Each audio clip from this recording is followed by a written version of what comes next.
इस कहानी का शीर्षक है दूसरों के साथ अपनी खुशियाँ बांटें।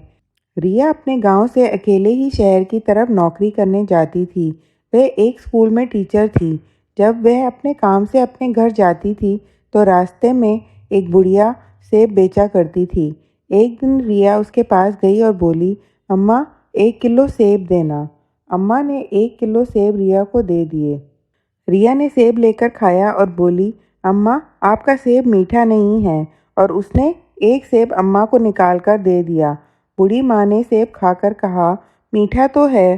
फिर रिया अपना थैला लेकर वहाँ से चल दी।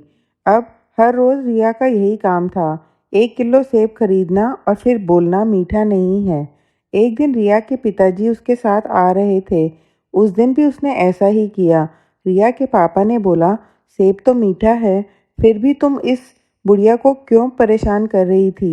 इस पर रिया ने कहा, बूढ़ी अम्मा बस अपना सेब बेचती है, वह खुद नहीं खाती है। जब मैं उनको यह बोलकर एक सेब देती हूँ कि सेब मीठा नहीं है, तो कम से कम इस बहाने ही वह एक सेब खाती तो है। रिया के पापा बहुत खुश हुए और बोले, बेटा तुम तो बहुत ही अच्छा काम कर रही हो। बूढ़ी अम्मा के बगल में एक लड़का जूस बेचता था। एक दिन वह आया और बोला, अम्मा ये क्या, आप हर रोज़ एक सेब उस लड़की को फालतू में दे देती हो।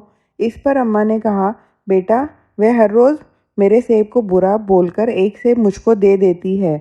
उसको पता है कि मैं अपना सेब खाती नहीं हूँ, इसलिए मैं उसको एक सेब फालतू में दे देती हूँ। वह लड़की बहुत ही प्यारी है। अम्मा की यह बात सुनकर लड़का सोच में पड़ गया। दोस्तों, इस कहानी से हम लोगों को यही सीख मिलती है कि खुशियाँ दो और खुशियाँ लो।